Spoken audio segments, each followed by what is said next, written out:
Imagine करो, तुम कोई सुबह जल्दी उठे हो कहीं किसी काम से जल्दी घर से निकलने के लिए और अचानक से बारिश पड़ जाए। पहला रिएक्शन फ्रस्ट्रेशन होगा शायद, मेरा भी वही था। पर दूसरा रिएक्शन जल्दबाजी। वो क्या है ना, कहीं पहुंचने की जिम्मेदारी तुम्हें ज्यादा देर तक एक वक्त पर रुकने नहीं देगी।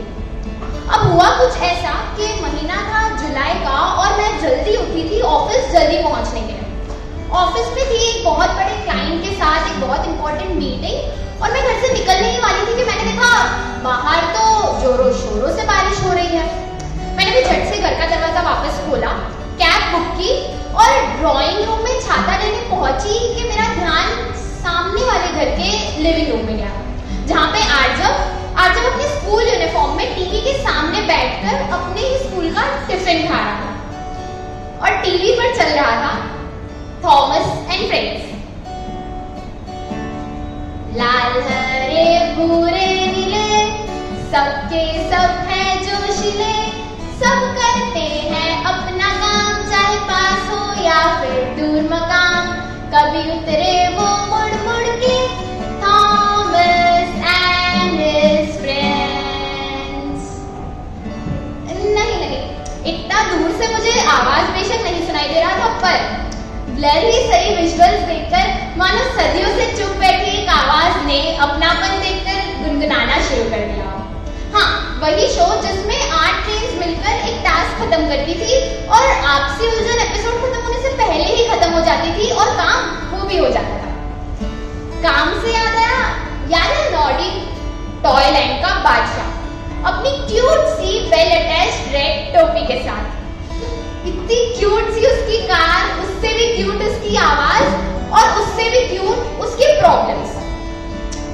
नहीं, गलत मत समझिएगा, उससे प्रॉब्लम्स में देखकर खुशी नहीं होती थी, पर बिगेट्स को उसकी प्रॉब्लम सॉल्व करता देख मजा कितना आता था ना।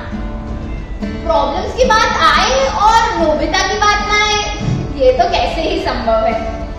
आई guess if childhood is about liking Doraemon for being there for Nobita, adulthood is about realizing तुम नोबिता जरूर हो, पर तुम्हें डोरेमोन भी शायद खुद ही बनना पड़ेगा।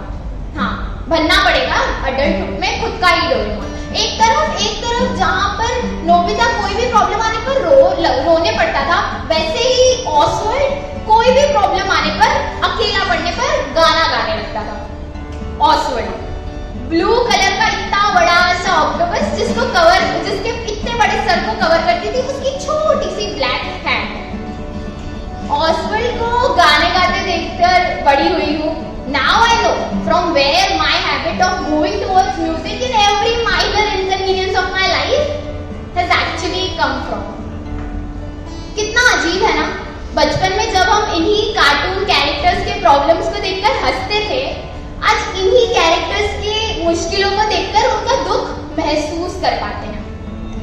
वैसे दुख से याद आया, बारिश के टाइम में अचानक से ऐसे ही स्कूल की छुट्टी मिल जाने पर घर पर बैठकर स्कूल का डब्बा खाने में जो आनंद आता था, वो स्कूल के डब्बे के स्वाद, वो संतुष्टि, उसके सामने तो शायद 5 स्टार रेस्टोरेंट का स्वाद भी कहीं स्टैंड नहीं कर पाएगा। मतलब मेरा तो फिक्स होता था, जैसे ही सुबह उठो स्कूल के लिए निकलने ही वाले हो और अगर बारिश पड़ने लग जाए तो चेहरे पे जो मुस्कुराहट आती थी, हाँ, बारिश देखकर मुस्कुराहट। बचपन था ना, क्योंकि पता था दूसरे ही पल में फोन लगाया जाएगा स्कूल में, बस इसी उम्मीद के साथ कि स्कूल वाले कहेंगे बारिश की वजह से स्कूल में तो छुट्टी हो गई है, और मैं बिना स्कूल यूनिफॉर्म चेंज करे टीवी चालू करूंगी और स्कूल का टिफिन खाते खाते वो सारे शोज देखूंगी जो वैसे स्कूल की वजह से मिस हो जाते। इन्हीं सब यादों में एक अलग ही दौर की सैर कर ही रही थी और मेरा ध्यान गया फोन पे, क्योंकि वो बज रहा था। जैसे ही मैंने फोन उठाया और आवाज आई, मैम ओला से बात कर रहा हूँ, लोकेशन पर आ गया हूँ, आप भी आ जाए। कितना अजीब है ना, ढंग से सारी यादों को समेटने का मौका भी नहीं देती जिंदगी। बड़े हो जाओ तो भाग दौड़ हो जाती है जिंदगी, पर चुरा सको अगर तुम पल कुछ सुकून के, इतनी भी बुरी नहीं है जिंदगी। तो अगर बात ऐसी है कि भले ही बारिश का मौसम चला गया हो पर